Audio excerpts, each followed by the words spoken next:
I arrived pretty late last night, but I am excited about my Nebraska adventure here today. I'm standing in Iowa on the Bob Kerrey Pedestrian Bridge over the Missouri River. It's a pretty spectacular spot I'm at right now. I'm gonna go all the way to Nebraska today, and I'm gonna try a Runza at Runza. I'm not really sure what that means, so I'm excited to find out because I've heard all about it from all my friends that lived in Omaha. And then after that, I'm heading straight over to Arthur Vineyards, and I can't wait to see what they're pouring for us today. So come with me and let's head on over to Nebraska.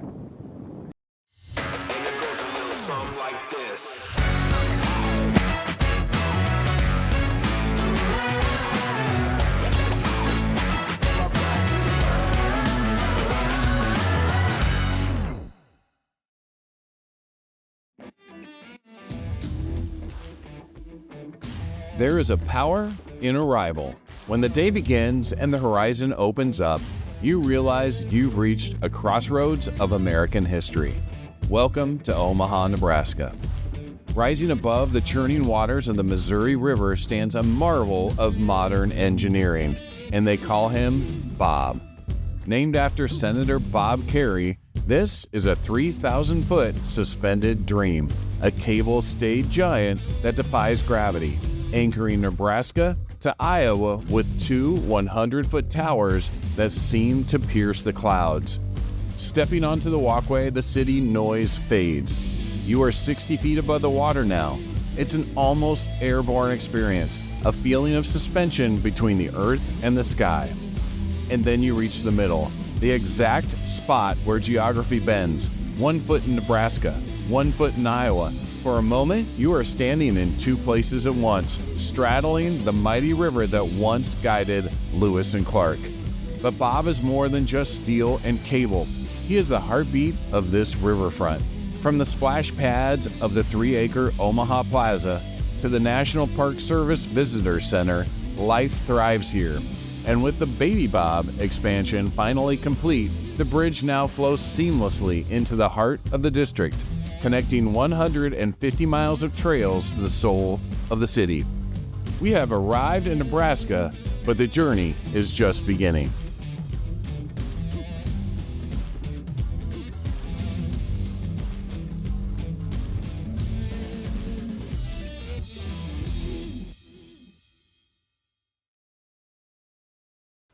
Just arrived at James Arthur Vineyard. It's about an hour drive from Omaha over here to about 10 minutes north of Lincoln, the capital of Nebraska. Picked up a Runza from Runza on the way over here, and so now we're going to go in and check out what James Arthur is pouring for us.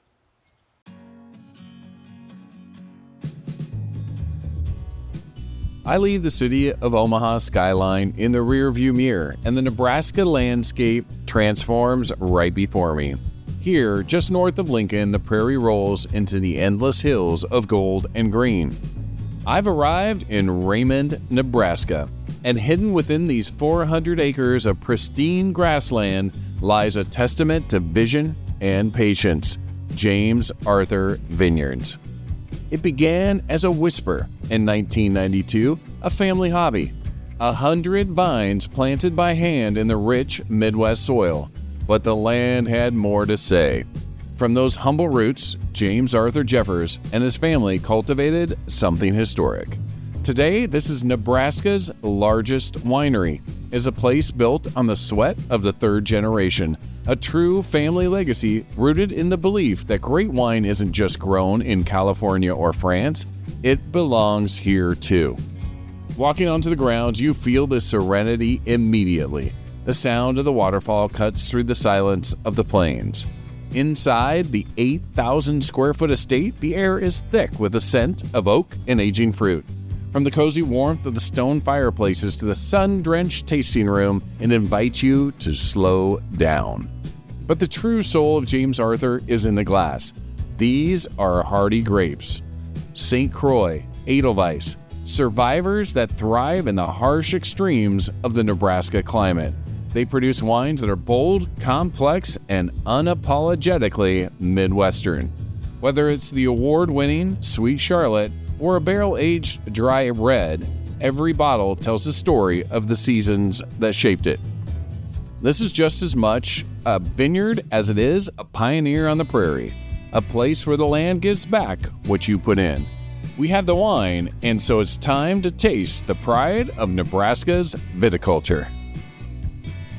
Just got this glass of wine here at James Arthur Vineyard here in Nebraska, and this wine caught my attention right off the bat because of its color and opaqueness. It's got like a brownness to it, like a caramelness color to it, so the redness kind of comes off a little almost like a brick red instead of like a bright red that you normally see, and just truly unique color. Let's give it a go on the nose. And on the nose, you get like almost an unripe or less ripe red cherry. You can almost smell like a tartness coming through or a greenness coming through, like a stem of a cherry, something along those lines. Let's give it a go on the palate.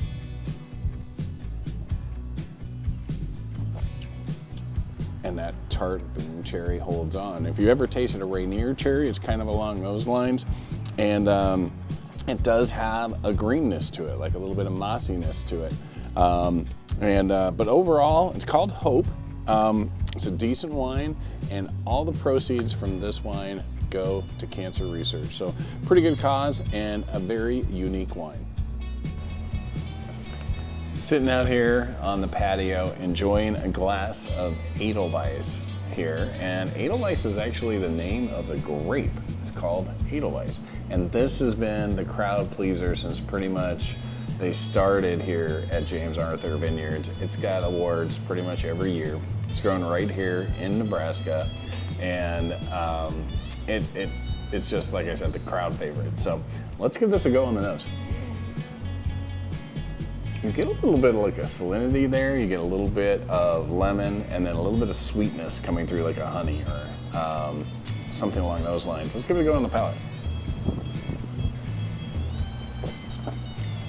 And that is an off-dry wine.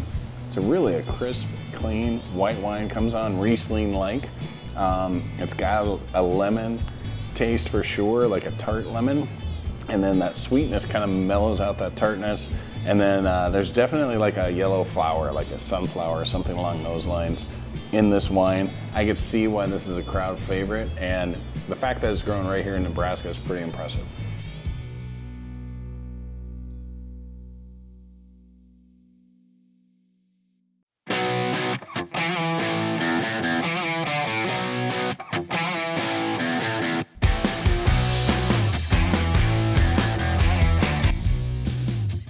To understand Nebraska, you have to taste it, and the flavor of this state isn't found in a burger or a slice of pizza. It's found inside a warm golden loaf of bread known simply as the Runza.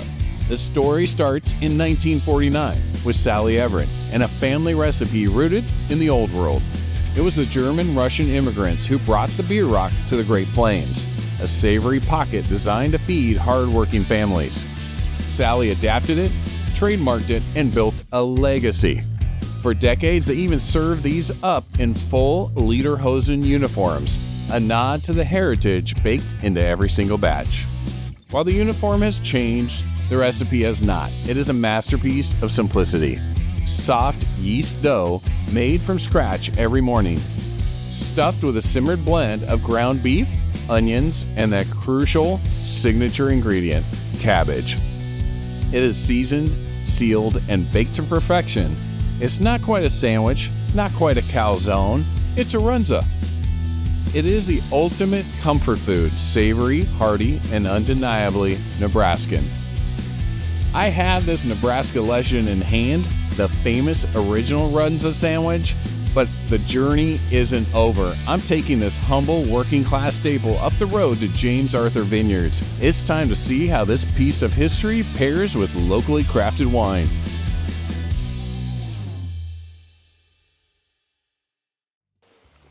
I just finished the wine tasting here at James Arthur Vineyards here in Nebraska, just north of Lincoln. And on the way here, as I said, I picked up the Runza sandwich from Runza. So I wasn't 100% sure what I was in for. I've heard some of my Nebraska friends talk about Runza, and they always say how delicious it is. I had to kind of act like I knew what it was, even though I didn't. So now I have it right here in front of me. Let me tell you exactly what it is. This is the original Runza sandwich, and it's basically beef, cabbage, and onions all stuffed into a very freshly made roll. And it is delicious. It does live up to the billing. Pretty fantastic. And I decided to pair that with the Frontenac barrel wine from James Arthur. Now, this is made with the Frontenac grape, and I actually did get to try their regular blend of Frontenac beside this wine, which is the Frontenac barrel. So the difference being the Frontenac barrel is aged in a whiskey barrel. I'm not usually a big fan of the whiskey barrel aged wines. For me, it usually takes over the wine and becomes too much about the barrel whiskey in regards to flavor. This particular one, it added a little body to the Frontenac and actually kind of perfectly rounded that wine, and I really enjoyed it. And so here I am with both the Runza and the Frontenac barrel. Pretty happy here. If you get by, I suggest you also get yourself one of these sandwiches and get this wine and pair them together while you're here. I'm gonna say so long for now from this episode in Nebraska, and I hope I get to see you somewhere on the wine trail. It's a cowboy song. It's a cowboy song.